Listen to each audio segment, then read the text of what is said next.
guys, it's Casey, and today we're gonna unhaul some books. So recently I wanted to rearrange my shelves and add in a bunch of the new books that I got and have hauled over the past summer. But in doing so, I realized I had no space anymore. So I went through my shelves and picked out some books that either I don't think I'm ever actually gonna get to, or that I've lost interest in, or I've read and I've not enjoyed. Things like that. And today I'm going to go through with you guys the books I'm getting rid of. So let's go ahead and start with one big group of books that I'm getting rid of, and that is a stack of old classics, like old dusty paperbacks. Like these are old dusty smelly paperbacks. So I got these back when I was first kind of building my book collection up to more of what it is now, and I think I got these from a relative who just had them in their basement for a very long time. And classics are definitely something that like I want to read at some point in my life, so I figured, yeah, I'll take them now when they're free. Superficially, these aren't very pretty and I don't really enjoy having them on my shelves. And since I'm a little bit, you know, strapped for space, I figured that these would be a good ones to go. Oh, they're so dusty. But I'll go ahead and go through all of the titles that I'm getting rid of. The Complete Sonnets and Poems of William Shakespeare, Macbeth, As You Like It, Oliver Twist, The Scarlet Letter, The Legend of Sleepy Hollow, To Kill a Mockingbird, The Last of the Mohicans, The Jungle Book, A Tale of Two Cities, Treasure Island, Michael Strogoff? I honestly don't even know what this one is. Aesop's Fables, Bella Fleur, Moby Dick, and Northanger Abbey. So like I said, those aren't titles that I'm not interested in. A lot of those are classics that I would really like to read someday, but I just don't think I'm going to do so in that specific format and not anytime soon, so it's worth making the space. So the next book I have is The Yearling by Marjorie Keenan Rawlings. So I don't really know what this book is. I remember when I was in, I think, middle school.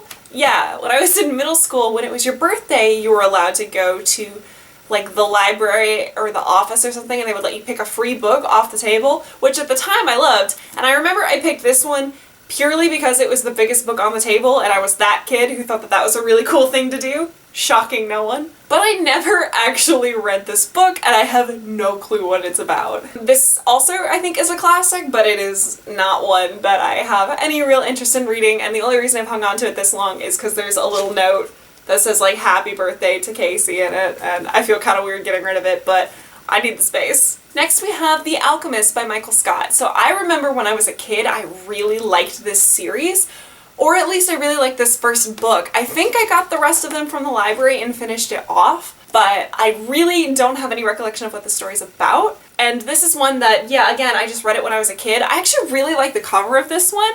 I think it's really cool, and I've seen some of the newer covers for this series and I don't like them nearly as much. So like I've considered hanging on to this one for a while just because it is like was a childhood favorite of mine, but simultaneously I have so much that I want to read that I don't think this is high on my priority list, and even if I go back and do like a rereading my childhood favorites kind of thing, I don't think this one would quite make the cut. I could not tell you what it's about, and I do still have some books that are childhood favorites that I would be much more interested in revisiting. And I don't like owning incomplete series, so unless I had some intention of buying the rest of these, I don't think I'm going to hang on to this one. So the next book is one I am arguably the most conflicted about, and that is Flight by Angie Sage. So, I read these books when I was in middle school. The first one's called Magic, I believe, and they're these weirdly like wide, extremely floppy paperbacks. And it was a series that I have like very small blips of memory about. Like there are little pieces of information that like stick out to me. Like I remember there's a woman in here who has like purple snakeskin boots or something like that. I remember really liking this. Was like one of the first fantasy series I really got into, and I think there are a ton of books in this series. And this, as opposed to The Alchemist, is one I could see myself going back and rereading. But I only own book 2 out of like 7 or 13 or something absurd. So I don't see any reason to hang on to book 2, even though I do actually have a lot of memories attached to this series. If I reread it, I'm gonna pick it up from the library. It's a little sentimental, but unless I can find the first one, I don't see any reason to hang on to it.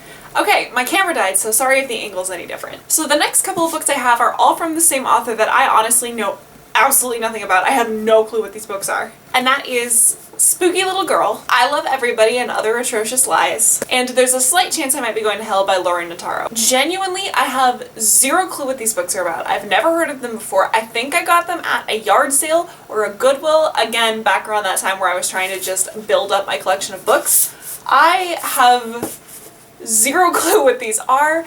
I've been hanging on to them because in my head I wanted to read every book that I owned, but I have no desire whatsoever to read these, so getting unhauled. The next thing that I'm going to be unhauling is The Host by Stephanie Meyer. So I was big into Twilight back in the day, and so when Stephanie Meyer came out with the sci-fi, I was really excited to read it. I remember liking it well enough, but I have no desire to read this again whatsoever. It's kind of a little bit banged up from being in like my middle school locker. And this is one that I just have no desire to reread and I think is taking up room on my shelves, and I don't even really remember. I remember there's something about an alien that kind of lives in the main character's body, something about being able to tell by the silver ring on the eyes. Yeah, you can kind of see it in this really creepy cover, which is another reason I'm kind of happy to get rid of it.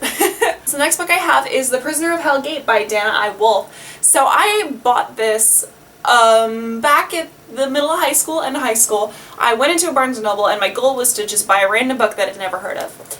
This was that random book that I'd never heard of. It's a thriller, I believe, about Typhoid Mary and Hell Gate. And I remember a little bit about it. I remember not really liking it. And upon looking up Goodreads reviews, it turns out this is a pretty low-rated book. I'm never gonna read it again. It's not reflective of my reading tastes. I don't need it on my shelves. Next we have The Elephant Keeper, which I think I got in that same trip to Barnes & Noble. This is a literary fiction novel, I think, about this boy who is in charge of taking care of these elephants, and as they get like bought and sold and he travels around the world. I remember loving the cover of this one. It's very pretty. So I have read this and I remember some weird stuff in it. So at the time I remember reading it and going, wait, what? I think the boy is in love with the elephant. I don't exactly remember. It was probably some like literary symbolism that my high school brain didn't really want to read into, but other than the fact that it's pretty, there's no reason for me to keep this one around. So the next book that I've had for a long time is Tricks by Ellen Hopkins. I distinctly remember going into a Target with my mom at one point in time, stopping in the book section and picking this one up because, again, it was kind of a long book, and reading half of it in the Target before we left and then buying it and taking it home. And I remember this like series of books being very popular when I was in middle and high school. It's all written in verse and it's about these various characters who eventually end up turning tricks, hence the name of the book. And I remember she has series, I think the one I always used to see around was Crank, but I remember these used to be very, very popular.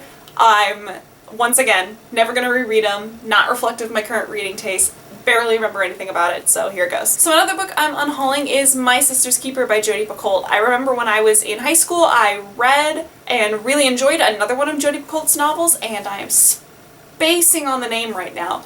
But I remember I really liked it, and so I picked this one up at, I think, a yard sale with the full intent to read it because this was a really popular book, and I never did, and now I'm significantly less into like literary and contemporary fiction.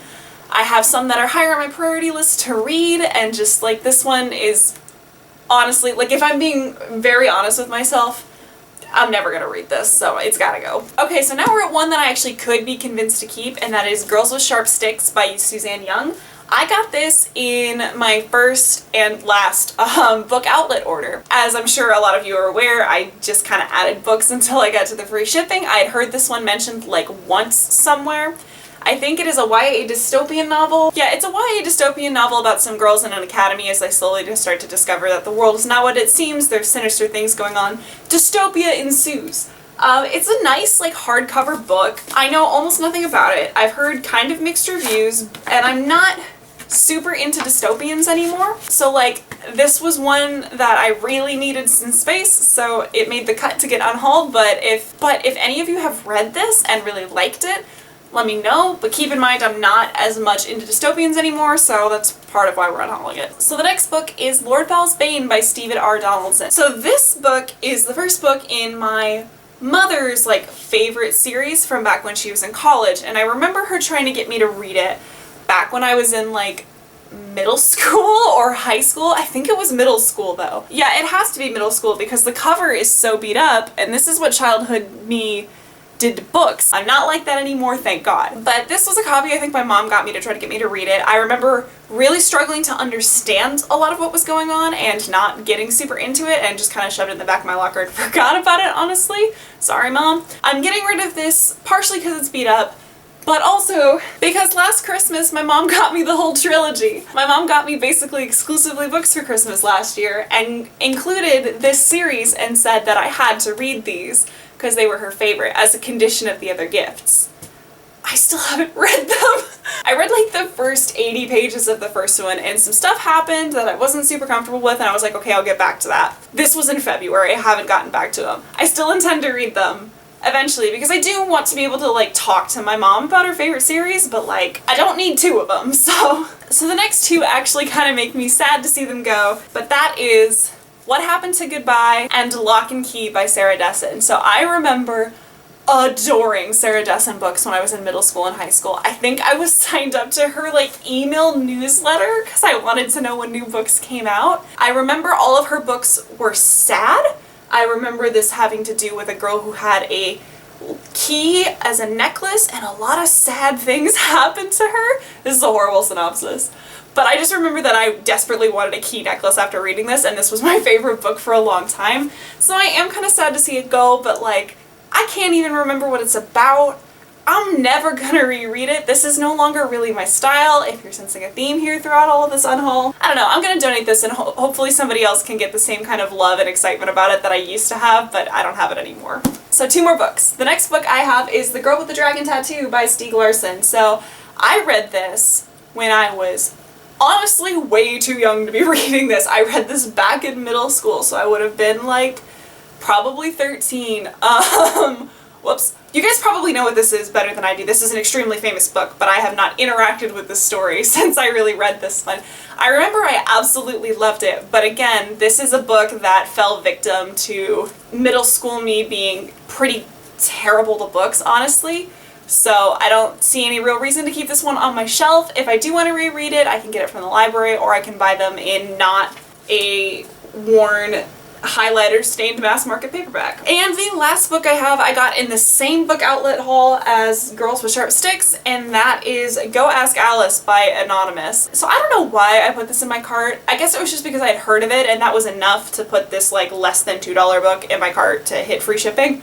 But this is a book that's supposedly about like a real girl's experience with drugs. Upon any amount of research, this is just anti-drug propaganda. It's not actually written by someone who experienced this. I don't want this. It's got a creepy, almost visible eye on the front. I don't need to own this. That's all.